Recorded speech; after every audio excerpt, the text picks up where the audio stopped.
तो आइए फ्रेंड्स, इस वीडियो में जो हम लोग देखने वाले हैं वो आपका लॉ ऑफ हीट ट्रांसफर के बारे में देखेंगे।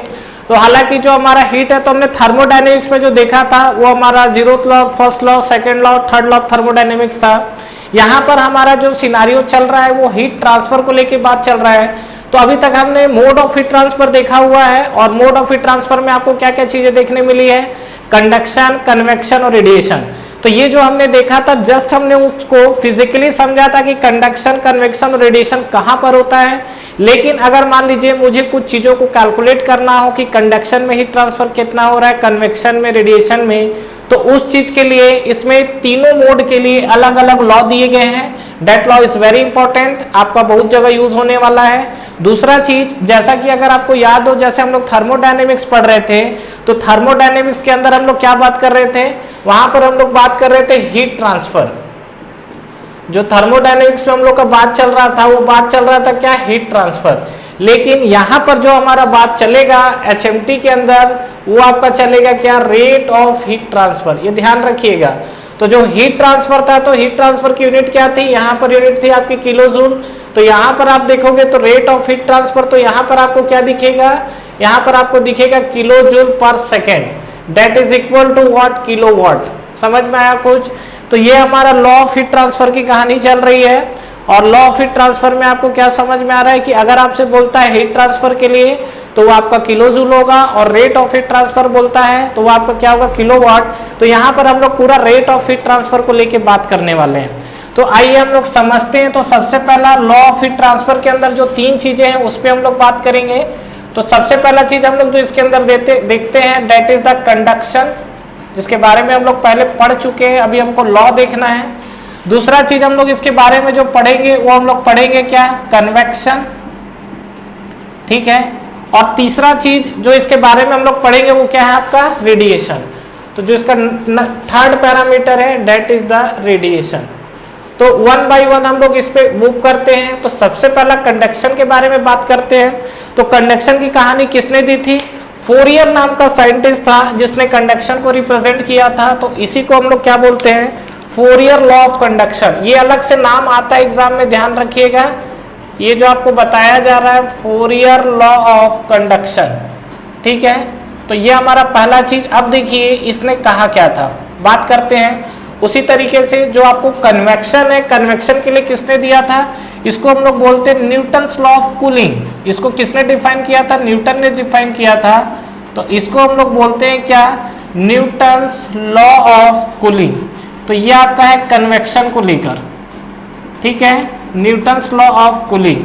ठीक उसी तरीके से अगर हम लोग बात करेंगे रेडिएशन को लेके, तो रेडिएशन में आपका क्या डिफाइन हुआ था, इसको डिफाइन किया था स्टेफन बोल्ट्जमैन लॉ बोला जाता है। ये ध्यान रखिएगा, ये सब साइंटिस्ट का जो नाम है ये आपसे मैचिंग में या स्ट्रेट फॉरवर्ड आपसे एग्जाम्स पे पूछे जाते हैं, ठीक है। तो ये आपका जो है this is the Stefan Boltzmann law. अब ये जो तीन चीजों को है तो इसको हम लोग वन बाय वन मूव करेंगे। तो सबसे पहले हम लोग बात करते हैं फोरियर लॉ ऑफ कंडक्शन की तरफ। तो इसको समझने के लिए एक हम लोग पहले डायग्राम ले लेते हैं। तो मान लीजिए कि सपोज ये हमारे पास कोई बॉडी है इस तरीके का, और यहाँ पर अगर बॉडी की बात करें तो यहाँ पर आपका हीट ट्रांसफर चल रहा है। तो हीट ट्रांसफर जो हो रहा है, मान लीजिए आपका इस डायरेक्शन में आपको हीट ट्रांसफर हो रहा है। और जो हीट ट्रांसफर हो रहा है तो अगर आप देख रहे होंगे तो कहीं ना कहीं जो हीट ट्रांसफर है ये आपकी बॉडी है तो इस तरीके से पास हो रहा है। तो यहाँ पर अगर आपको एरिया दिख रहा हो तो ये जो आपका है कहीं ना कहीं ये थिकनेस को रिप्रेजेंट कर रहा है। ये जो विड्थ है या थिकनेस है, मतलब ये आप देखेंगे तो इस सरफेस पे आपका हीट ट्रांसफर चल रहा है ना, मतलब ये जो आप देखोगे जो हीट मूव कर रहा है इस सरफेस के परपेंडिकुलर है। अगर हम लोग इसको थोड़ा सा आगे बढ़ाएं तो ये आपका क्या है, ये सरफेस है ना जिसपे आपका क्या हीट ट्रांसफर चल रहा है। तो ये हम जो एरिया ले लेते हैं, इस एरिया को हम लोग क्या ले लेते हैं, दिस इज द ए, ये एरिया है आपका। दूसरा चीज टेम्परेचर डिफरेंस की बात कर लेते हैं। तो मान लीजिए कि सपोज यहाँ से जो आपकी हीट आ रही है और इस बॉडी का टेम्परेचर कुछ होगा। तो एग्जांपल के लिए मान लीजिए कि सपोज ये बॉडी है, इस बॉडी का टेम्परेचर हम लोग टी ऑफ क्या ले लेते हैं, W ले लेते हैं, that is the wall temperature और बॉडी टेम्परेचर। और जो दूसरा टेम्परेचर है हम लोग सराउंडिंग का ले लेते हैं, that is the T infinitive. ठीक है, कुछ भी हो सकता है, डिपेंड करता है। तो ये आपने सराउंडिंग ले लिया, या मान लीजिए कि सपोज ये आपका, चलिए सराउंडिंग के कोई मैटर नहीं करता, लेकिन सराउंडिंग को अभी कंसीडर नहीं कर रहे। मान लीजिए ये टेम्परेचर आपका कितना है T, और ये आपका क्या है TW, ठीक है। अब ये जो आपका थिकनेस है, तो इस थिकनेस को हम लोग कितना ले लेते हैं, मान लीजिए dx हमने ले लिया है। अब फोरियर लॉ ऑफ कंडक्शन की बात हो रही है, तो ये फोरियर लॉ ऑफ कंडक्शन क्या बोला, ठीक है। स्टेटमेंट लंबा चौड़ा है, लेकिन बिल्कुल ये 2 लाइन में स्टेटमेंट आपका खत्म हो जाएगा। इसने कहा क्या उसको समझते हैं। इसने क्या बोला है, रेट ऑफ हीट ट्रांसफर। ध्यान रखिएगा, हीट ट्रांसफर वर्ड यूज नहीं करना है। क्या वर्ड यूज करना है, रेट ऑफ हीट ट्रांसफर। तो इसने क्या कहा, इसने ये कहा रेट ऑफ हीट ट्रांसफर, मतलब इसको हम सीधा सीधा क्या लिखेंगे, अब ये हम लोग लिखते हैं Q, ठीक है। ये अभी मान लो Q है और rate of heat transfer is directly proportional to. अब किसके किसके प्रोपोर्शनैलिटी हो रहा है वो हमको समझना है। तो पहला चीज प्रोपोर्शनल टू एरिया। अब एरिया कौन सा लोगे, यहां पर आप देखोगे तो जो हीट ट्रांसफर हो रहा है, हीट ट्रांसफर के परपेंडिकुलर वाला एरिया है, तो Q is directly proportional to हम लोग क्या लिख देंगे, यहां पर हम लोग लिख देंगे A। मतलब जो रेट ऑफ हीट ट्रांसफर है, rate of heat transfer is the perpendicular to the surface. Rate of heat transfer जो आ रहा है, this is the perpendicular to the surface, तो हमको ये वाला एरिया लेना है, दैट इज द एरिया। और इसने क्या कहा, second, rate of heat transfer is also directly proportional to the temperature gradient. ये वर्ड जो लिख रहा हूं, इस वर्ड को ध्यान रखिएगा, टेम्परेचर ग्रेडियंट। अब ये टेम्परेचर ग्रेडियंट होता क्या है, आपने वेलोसिटी ग्रेडियंट का टर्म्स का नाम सुना है, what is velocity gradient. Velocity gradient का मतलब ये होता है कि जैसे जैसे आप x के रेस्पेक्ट में बढ़ोगे, मतलब स्पेस के रेस्पेक्ट में जो वेलोसिटी चेंज हो रही है, उसको हम लोग वेलोसिटी ग्रेडियंट पढ़ते हैं। याद करिए, हमने फ्लूइड मशीनरी मैकेनिक्स में पढ़ा हुआ है वेलोसिटी ग्रेडियंट्स वाला टर्म। du/dy पढ़ते थे, y आपका स्पेस था, स्पेस के रेस्पेक्ट में जो u था, that is the change in velocity. यहाँ पर टेम्परेचर ग्रेडियंट का क्या मतलब है, टेम्परेचर ग्रेडियंट मतलब आप सीधा लिख सकते हो क्या, Q is directly proportional to temperature gradient, मतलब dt और डिवाइड बाई आपका क्या बन जाएगा dx। ये टेम्परेचर ग्रेडियंट है। तो यहाँ पर अगर आप देखेंगे तो ये फोरियर लॉ ने क्या किया, ये 2 इक्वेशन इसने दिया। पहला इसने क्या बोला, Q is directly proportional to area. अब एरिया याद रखिएगा क्या है, अगर आप इस एरिया को समझना चाह रहे हैं, बार बार बोल रहा हूँ, इस एरिया में कंफ्यूज नहीं होना है, this is perpendicular to the heat transfer. जो एरिया है ये perpendicular to the heat transfer है। दूसरा, Q is proportional to the dt/dx। अगर मैं इस दोनों इक्वेशन को मर्ज करूं तो फाइनली क्या मिलेगा, Q is directly proportional to, ये आपको दिखेगा एरिया इनटू dt/dx। कहानी कुछ क्लियर हुआ, dt/dx। अब ये जो आपका प्रोपोर्शनैलिटी का साइन दिख रहा है, अगर मैं इस प्रोपोर्शनैलिटी के साइन को हटाऊंगा तो डेफिनेटली कुछ ना कुछ कांस्टेंट वाला टर्म्स लेके आना पड़ेगा। तो यहाँ पर इस टर्म्स को हटाते हैं और यहाँ पर एक टर्म्स निकल कर आता है, that is called K, that is the property. ये आपको बोला जाता है क्या, thermal conductivity of the material. और इसके बाद अगर आप बात करोगे तो ये आपको दिखेगा क्या, dt/dx।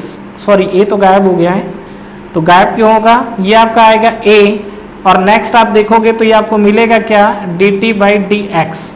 तो ये जो आपका आया हुआ है, दिस इज द कंडक्शन के लिए आपका हीट ट्रांसफर निकल कर आया हुआ है। What is dt, dt is the temperature difference, dx is the thickness. ये ध्यान रखिएगा, यहाँ पर ये जो आपको लिखा जा रहा है, ये जो आपका dt है, what is dt, dt is the temperature difference, temperature difference, ठीक है। और जो आपका dx है, dx यहाँ पर थिकनेस है, ठीक है। आप t भी लिख सकते हो, लेकिन t आप देख रहे हो कि ऑलरेडी क्या है, टेम्परेचर को लेके हम लोग चल रहे हैं, और स्मॉल t लिखोगे तो फिर आगे टाइम भी आ जाता है, तो टाउ से रिप्रेजेंट कर देते हैं, इसीलिए हम लोग क्या है, इसको सीधा सीधा डायमेंशन x ही लिख दिए हैं। तो ये आपका Q इक्वल टू आ गया K dt/dx। अब यहाँ पर बात है कि जो K निकल कर आया है, इस K के बारे में हमें जानना बहुत ही ज्यादा जरूरी है।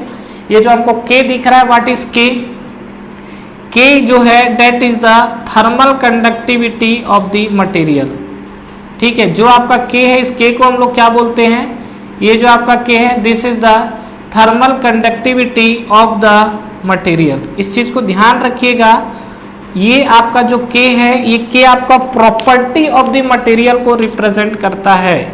ये लाइन फिर से बोल रहा हूं, जो आपका K है, ये आपका क्या है, this is the property of the material. इस चीज को हमेशा ध्यान रखना है। ये आपका जो चीज है आगे कंफ्यूज कर सकता है कन्वेक्शन में। प्रॉपर्टी ऑफ द मटेरियल है जो के रिप्रेजेंट करता है। अब सुनिए, ये जो आपका के है, अगर आपकी के को फिजिकली आप क्या समझते हो, के को अगर हम बात करें तो के को हम फिजिकली कैसे डिफाइन कर सकते हैं? सीधी सी बात है, किसी भी बॉडी के अंदर अगर आप यहां से देखोगे के, तो अगर के की वैल्यू बढ़ेगी, यहां से आप देखिए, अगर के की वैल्यू देखते हैं यहां पर, के की वैल्यू अगर बढ़ेगी तो उस बॉडी के अंदर हीट ट्रांसफर भी बढ़ेगा। तो हीट ट्रांसफर बढ़ने का मतलब यह है सीधा सीधा क्या, कि अगर मान लीजिए किसी बॉडी की जितनी ज्यादा थर्मल कंडक्टिविटी होगी, उस बॉडी पे उतना ही ज्यादा क्या होगा, हीट ट्रांसफर होगा। किसी बॉडी के अंदर जितनी ज्यादा थर्मल कंडक्टिविटी होगी, उस बॉडी के पास उतना ही ज्यादा हीट ट्रांसफर होगा। और इसमें अगर हम लोग बात करें तो अगर आप के की यूनिट निकालना चाहते हो तो के इक्वल टू हम लोग क्या लिख सकते हैं, के इक्वल टू यहाँ पे लिखा जा सकता है क्या, Q into D x divide by क्या लिख सकते हैं यहाँ पर, area into D T. Finally आप क्या लिखोगे, Q को हम लोग क्या लिख सकते हैं, जो हमारे पास Q है उस Q को हम लोग क्या लिखेंगे, ये हम लोग लिखेंगे वाट पर मीटर स्क्वायर। ये एरिया तो मीटर स्क्वायर ए हो गया, तो Q को वाट लिखिए और dx की वैल्यू क्या हो जाएगी बताओ, dx की यूनिट हो जाएगी मीटर, और ये आपका हो जाएगा कितना, मीटर स्क्वायर। और टेम्परेचर है तो देखो ये टेम्परेचर डिफरेंस है, तो टेम्परेचर डिफरेंस को आप चाहे केल्विन लिखो चाहे डिग्री सेल्सियस लिखो, एक ही बात है, कोई फर्क नहीं पड़ेगा। तो मान लीजिए कि हमने यहाँ पर लिख दिया केल्विन, तो मीटर का मीटर कहानी कैंसल, तो हम फाइनली W की यूनिट क्या लिख सकते हैं, ये हम लोग लिख सकते हैं वाट पर मीटर केल्विन। कहानी समझ में आया? तो ये जो आपको कंडीशन दिया हुआ है ये आपको थर्मल कंडक्टिविटी को लेके है। तो ये थर्मल कंडक्टिविटी की कहानी क्लियर हुई और ये थर्मल कंडक्टिविटी का यूनिट आपको क्लियर हुआ। तो ये आपका थर्मल कंडक्टिविटी निकल कर आया हुआ है। तो देखिए थर्मल कंडक्टिविटी के बारे में मैं आपको अलग से एक वीडियो बना के दूंगा, क्योंकि यहाँ पर अगर डिस्कस करूंगा तो वीडियो काफी लेंदी हो जाएगा। जैसे एग्जाम में क्वेश्चन थर्मल कंडक्टिविटी को लेके क्या आता है कि अगर आपकी सॉलिड बॉडी है, लिक्विड है, गैस है, उसमें टेम्परेचर के साथ क्या फर्क पड़ता है, मेटल है, इंसुलेटर है, उसमें क्या फर्क पड़ता है, किस बॉडी के लिए आपका थर्मल कंडक्टिविटी ज्यादा होता है, किसके लिए कम होता है, ये सब चीजें हैं। तो ये सब चीजों के लिए मैं आपको एक अलग से वीडियो बना के दूंगा। फिलहाल अभी हमको इतना समझना है कि जो लॉ ऑफ कंडक्शन है ये आपका Fourier law of conduction define करता है, और इसमें जो हमारा जो इक्वेशन, जो हीट ट्रांसफर के लिए इक्वेशन निकल कर आया हुआ है Q इक्वल टू के A D T by D x, इसको आपको हमेशा याद रखना है। और यहाँ से जो K की वैल्यू निकल कर आई है, और एक फिजिकली मीनिंग ये समझना है कि जो K है ये आपका प्रॉपर्टी ऑफ द मटेरियल को रिप्रेजेंट कर रहा है। किसी भी बॉडी के लिए जितना ज्यादा थर्मल कंडक्टिविटी होगी उस बॉडी में उतना ही ज्यादा क्या होगा, आपका हीट ट्रांसफर होगा। क्या बोल रहा हूँ, किसी भी बॉडी में जितना ज्यादा थर्मल कंडक्टिविटी होगी किसी भी बॉडी की, उस बॉडी के लिए उतना ही ज्यादा आपका क्या होगा, हीट ट्रांसफर होगा। तो कहानी क्लियर है, यहाँ तक चीजें आपको क्लियर हुई। चलिए अब हम लोग आगे बढ़ते कन्वेक्शन की तरफ। कन्वेक्शन को डिफाइन किसने किया था, न्यूटन ने। तो इसको हम लोग बोलते हैं न्यूटन्स लॉ ऑफ कूलिंग। ठीक है, तो स्ट्रेट फॉरवर्ड आपसे एग्जाम्स में नाम पूछा जाता है। तो यहाँ पर देखिए ये आपका कंडक्शन है। बेसिकली अगर हमने कंडक्शन देखा है तो कंडक्शन कहाँ पर आपका सॉलिड टू सॉलिड बॉडी के बीच में होता है। ये अगर आप देखेंगे कंडक्शन हमने ये देखा भी था, ये आपका बेसिकली डिफाइन होता है सॉलिड टू सॉलिड बस। बट ऐसा नहीं है कि लिक्विड में और गैस में कंडक्शन नहीं होता है। ठीक है, लिक्विड और गैस में भी कंडक्शन होता है। तो अगर मैं यहाँ पर आपको कंक्लूजन दे दूं तो कंक्लूजन में आप सीधा सीधा लिख सकते हो क्या, जो ये मैंने K लिखा हुआ है, सबसे ज्यादा जो थर्मल कंडक्टिविटी होती है दिस इज द K, ये सबसे ज्यादा होता है आपका सॉलिड के लिए। फिर यहाँ से आप आगे बढ़ोगे तो जो सबसे ज्यादा होता है वो किसके लिए होता है, लिक्विड के लिए होता है। फिर इससे जब आगे बढ़ोगे थर्मल कंडक्टिविटी तो ये आपका किसके लिए होगा, गैस के लिए होगा। ठीक है, तो ये बहुत ही इंपॉर्टेंट रिलेशन है। बाकी इसके बारे में हम लोग डिटेल में बात करेंगे जब मैं अलग से थर्मल कंडक्टिविटी को लेके बात करूंगा। आगे हम लोग बात करते हैं convection, that is the Newton's law of cooling. तो न्यूटन्स लॉ ऑफ कूलिंग देखिए क्या डिफाइन करता है, इसमें भी एक एग्जाम्पल आपको डायग्राम लेना पड़ेगा। तो ये देखिए बात करते हैं कि सपोज मान लीजिए ये हमारे पास कोई सरफेस है। अब ये सरफेस क्या है, मान लीजिए कि आपका सपोज ये वॉल टेम्परेचर है, दिस इज द TW, और ये हमारा सराउंडिंग टेम्परेचर है, that is the T infinitive. तो यहाँ पे अगर आप बात करोगे, अच्छा सुनो एक चीज, ये जो मैंने dt लिखा हुआ है, dt यहाँ पर टेम्परेचर डिफरेंस क्या लोगे, क्लियर है ना। dt is the temperature difference, क्या लोगे, ये वॉल टेम्परेचर है और ये आपका जो भी टेम्परेचर है, तो हायर माइनस लोअर कर देना सीधा सीधा, ठीक है। तो हायर माइनस लोअर करोगे तो क्या आएगा, ये आपको दिखेगा TW है। तो जैसे मान लीजिए कि एग्जांपल ले लो यहाँ पर, ये सपोज यहाँ पर मान लीजिए कि सपोज ये हमारा टेम्परेचर, इस टेम्परेचर को हम लोग लेते हैं T1, ठीक है। और यहाँ पर ये जो आपका टेम्परेचर, इस टेम्परेचर को हम लोग क्या ले लेते हैं T2। तो अगर आप बात करोगे तो देखो dt को हम लोग क्या लिखना चाहिए, d2 को हम लोग को लिखना चाहिए T2 माइनस T1 लिखना चाहिए। तो T2 यहाँ देख रहे हो तो टेम्परेचर ड्रॉप हो रहा है और T1 आपका हायर टेम्परेचर है, यहाँ देखोगे तो T1 is greater than T2 है, तो इस हिसाब से वैल्यू क्या आएगी, निगेटिव आएगी। तो जब ये लॉ को डिफाइन किया गया था ऑलरेडी यहाँ पर माइनस साइन को कंसिडर किया गया था, ठीक है। माइनस साइन को कंसिडर करने का रीजन यही था कि T2 माइनस T1 आपको ये चीजें दिख रही थी। तो ये चीज ध्यान रखिएगा कि अगर आप ये लॉ पे चल रहे हैं तो आपको यहाँ पर माइनस में आप शुरू से माइनस साइन लेके चलिए, ज्यादा बेटर है। तो ये आपको जब लॉ डिफाइन किया गया तो ध्यान रखिएगा कि Q इक्वल टू माइनस के बात करेंगे तो यहाँ पर आप जरूर माइनस ले लीजिएगा। हालांकि आपको ये जो जरूरत है न्यूमेरिकल में सॉल्व निगेटिव की जरूरत नहीं पड़ेगी, लेकिन आपकी जानकारी के लिए जरूरत है। दूसरा, what is the physical meaning of this negative sign, this negative sign shows when we move in the direction of x, we move in the direction of x, then in this case temperature will be drop। जैसे जैसे हम लोग क्या है, ये जो negative sign है, negative sign का सिग्निफिकेंस आपको क्लियर हुआ। ये जो निगेटिव साइन है, जैसे जैसे हम लोग यहाँ पर ये x डायरेक्शन है तो x डायरेक्शन में बढ़ रहे हैं, वैसे वैसे हमारा टेम्परेचर क्या है, ड्रॉप हो रहा है। मतलब x की वैल्यू हमारी बढ़ रही है और यहाँ पर टेम्परेचर क्या है आपका ड्रॉप हो रहा है। इस पैरामीटर के चलते हमने क्या लिया हुआ है, इस पैरामीटर के चलते हमने नेगेटिव साइन लिया हुआ है। समझ में आया नेगेटिव साइन क्यों लिए है, जैसे जैसे हम लोग x के डायरेक्शन में बढ़ रहे हैं हमारा टेम्परेचर ड्रॉप होते चले जा रहा है, इसलिए हमने यहाँ पर क्या कंसिडर किया हुआ है कि ये आपका नेगेटिव साइन आया हुआ है। बात कर रहे थे हम लोग न्यूटन्स लॉ ऑफ कूलिंग में। तो ये जो आपका मान लो प्लेट है, सरफेस है, बॉडी है, कुछ भी हो सकता है। यहाँ से आप लीजिए इसका मान लीजिए वॉल टेम्परेचर है और यहाँ से जब आप हीट करोगे तो यहाँ से क्या होगा, इस तरीके से आपका क्या होगा, एक नेचुरल बायनेंसी क्रिएट होगी। हालांकि हमने कन्वेक्शन में देखा है कि फ्री कन्वेक्शन भी होता है और फोर्स कन्वेक्शन भी होता है, तो इसमें क्या हो, एक नेचुरल टेंडेंसी होती है। तो ये आपका वॉल टेम्परेचर है, तो यहाँ से हीट निकल के क्या होगी, बाहर जाएगी। और यहाँ पर जो एरिया ले रहे हैं ये आपका एक्सपोजर एरिया बोला जाता है। एक्सपोजर एरिया मतलब वो एरिया जो आपका डायरेक्ट सराउंडिंग के कांटेक्ट में है। मतलब अगर आप इस पे बात करोगे और यहाँ से हीट ट्रांसफर हो रहा है तो ये जो आपका एरिया, ये एरिया डायरेक्ट कहाँ दिखेगा आपको, ये आपको सराउंडिंग के कांटेक्ट में दिखेगा।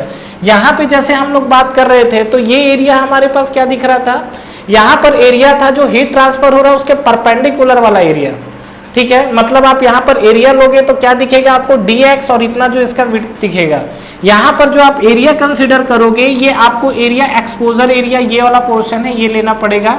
तो अब हम लोग आते हैं न्यूटन्स लॉ ऑफ कूलिंग की तरफ। तो इसने क्या कहा, again rate of heat transfer की बात हो रही थी तो इसने भी रेट ऑफ हीट ट्रांसफर को ही डिफाइन किया है। तो इसने क्या कहा, इसने ये कहा क्या, रेट ऑफ हीट ट्रांसफर। तो रेट ऑफ हीट ट्रांसफर है तो ये आपका आ गया Q, और Q इक्वल टू जब आप बात करोगे तो रेट ऑफ हीट ट्रांसफर में आप देखिए तो जो आपको Q दिख रहा है, पहला चीज इसने क्या किया, Q is directly proportional to the area. What is area, किस टाइप का एरिया होगा, ये आपका एक्सपोजर एरिया है। ध्यान रखिएगा एक्सपोजर एरिया मतलब जितना इसका एरिया आपका सराउंडिंग में ओपन है, जहां से आपका डायरेक्ट सराउंडिंग कांटेक्ट में है और जहां से आपका हीट ट्रांसफर चल रहा है। दूसरा चीज अगेन टेम्परेचर डिफरेंस को लेके इसने क्या बात किया, dt by dx that is the temperature gradient, ठीक है। लेकिन यहाँ पर इसने सेकंड चीज क्या कहा, rate of heat transfer is directly proportional to the temperature difference only, not velocity gradient. यहाँ पर इसने सीधा क्या कहा कि ये आपका टेम्परेचर डिफरेंस के इक्वल होगा। तो अगर हम लोग इसमें बात करें तो ये जो मैं एरिया की बात कर रहा था ये कौन सा एरिया था, एक्सपोजर एरिया। तो बताइए क्या होगा इसमें, तो इसमें ये जो आपका एरिया था ये आपका एक्सपोजर एरिया। अभी हम लोग न्यूमेरिकल भी करेंगे तो आपको और भी चीजें क्लियर हो जाएंगी। तो ये जो आप एक्सपोजर एरिया पे लेके बात कर रहे हैं और Q प्रोपोर्शनल टू आपको दिख रहा है temperature difference that is dt। तो यहाँ पे अगर हम लोग बात करें तो यहाँ पर हम लोग लिख सकते हैं क्या, Q प्रोपोर्शनल टू, पहला तो आपका टेम्परेचर डिफरेंस है और एरिया है तो एरिया इनटू ये हमारा हो जाएगा टेम्परेचर डिफरेंस। अब ये बताइए कि जब यहाँ प्रोपोर्शनैलिटी का साइन है तो जब यहाँ हटा था तो K निकल कर आया था, और K आपका thermal conductivity of the material को डिफाइन कर रहा था, that is the property of the material.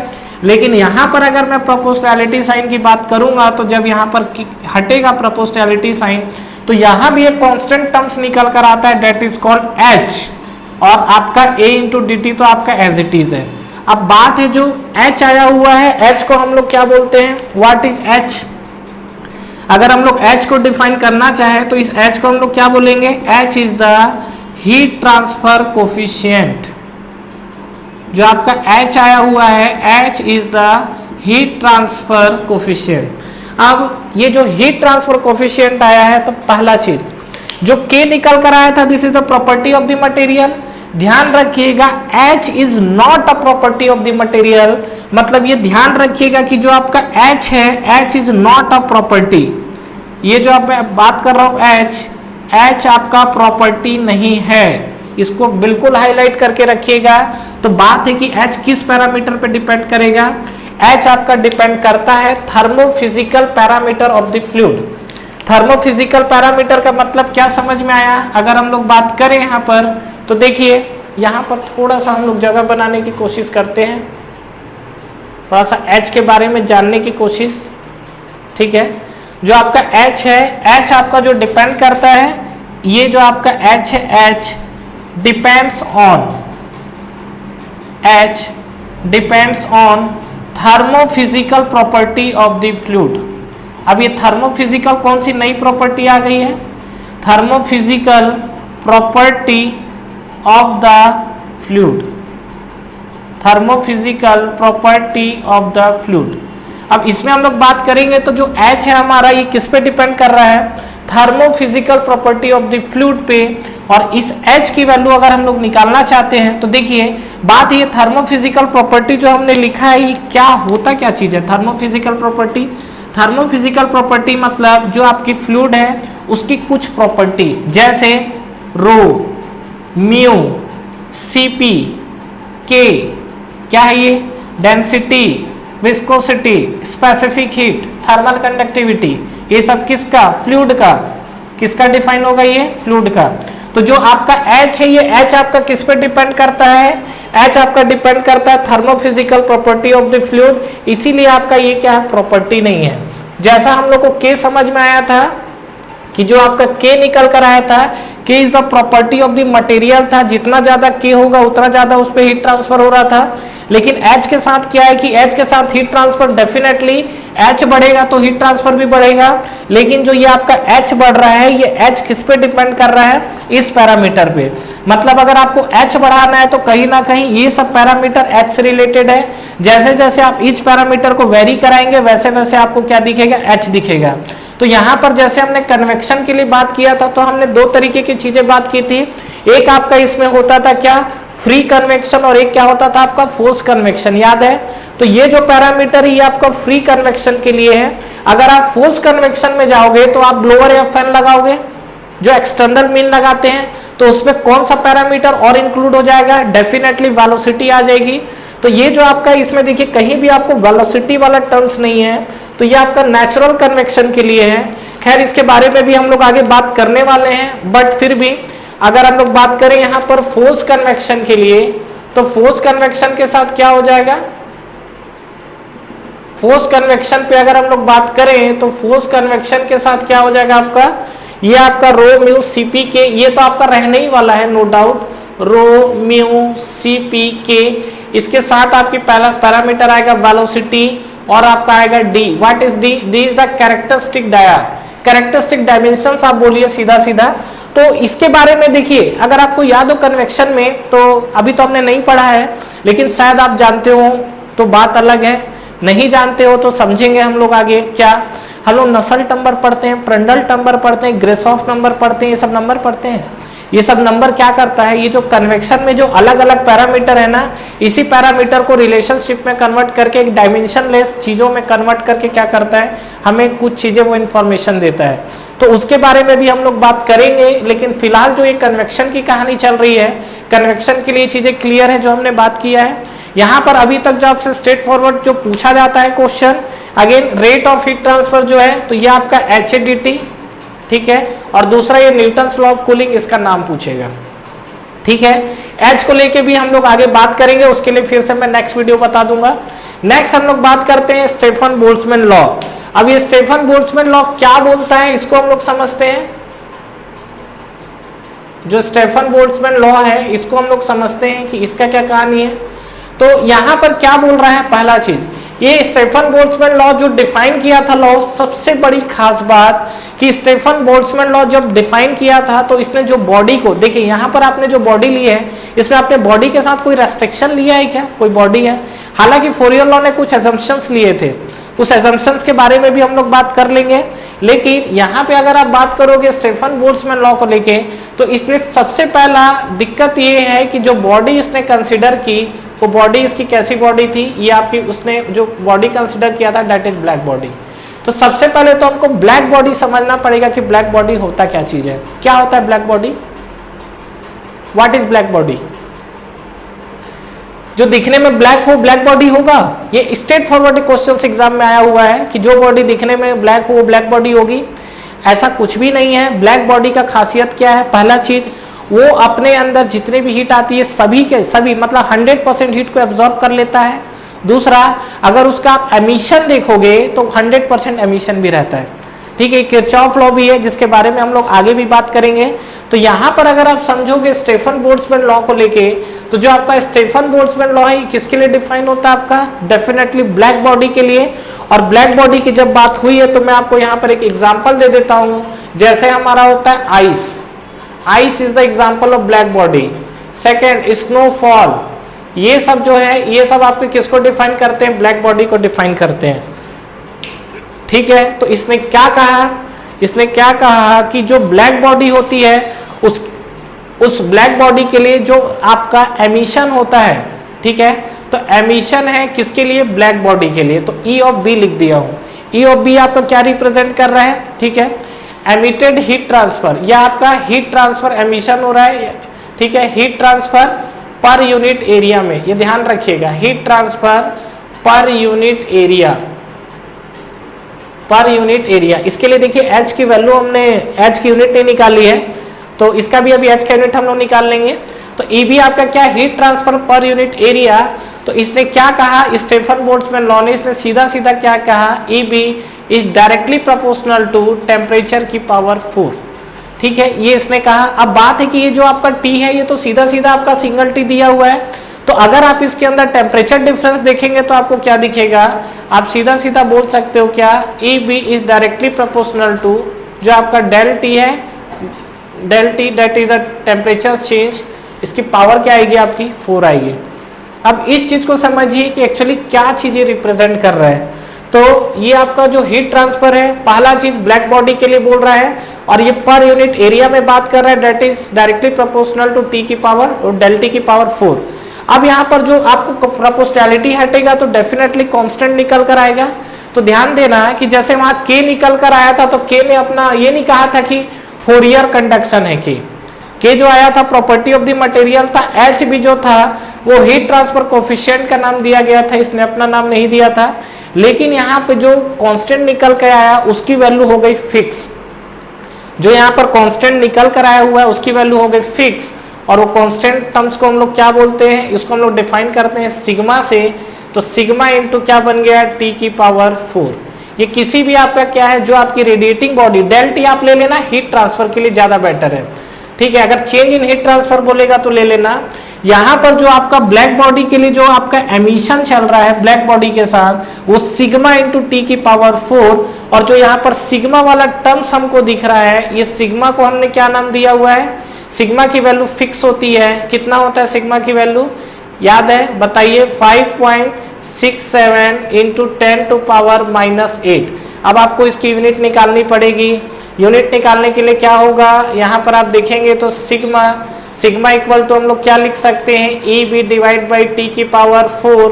तो ई बी की यूनिट क्या है, ये वाट पर यूनिट एरिया है तो वाट पर मीटर स्क्वायर हो गया, और टेम्परेचर है तो ये आपका क्या बन गया, केल्विन की पावर 4।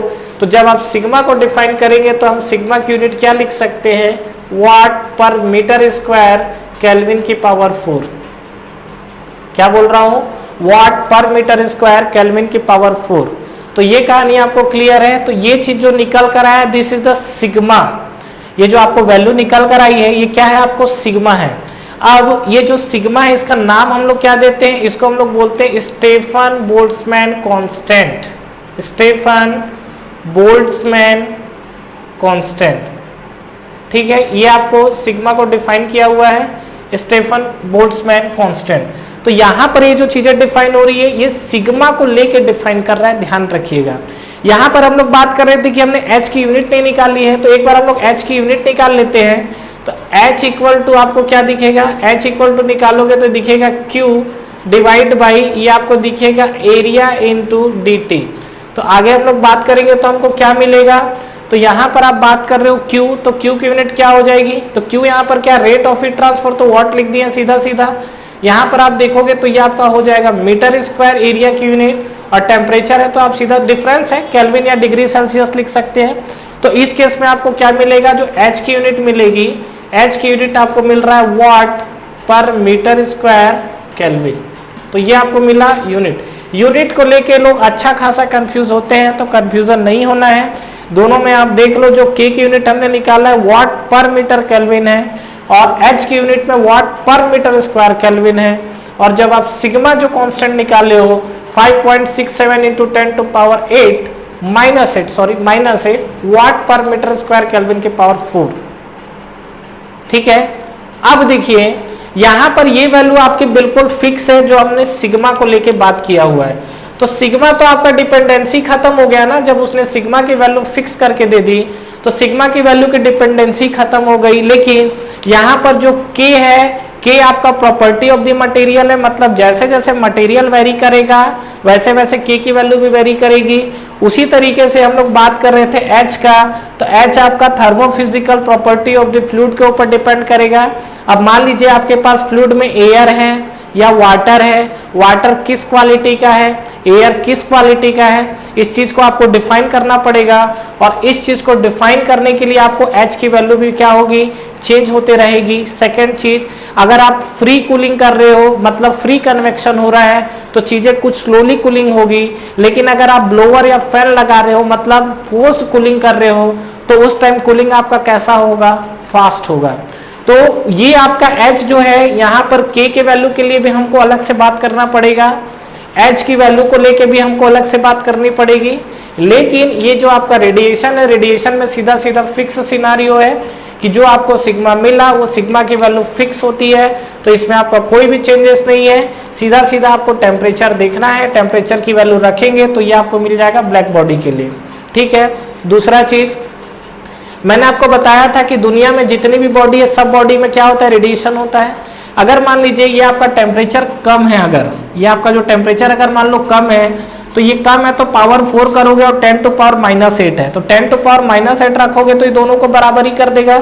इसीलिए लोअर टेम्परेचर की जो बॉडी है, रेडिएटिंग तो दुनिया में जितनी बॉडी है सब कर रही है जिसके पास कुछ ना कुछ टेम्परेचर है, लेकिन लोअर टेम्परेचर बॉडी को हम लोग रेडिएशन का इफेक्ट कंसिडर नहीं करते हैं। ये चीज मैंने पिछले वीडियो में भी बताया है, जहां पर मैंने कंडक्शन, कन्वेक्शन और रेडिएशन को लेके बात किया था।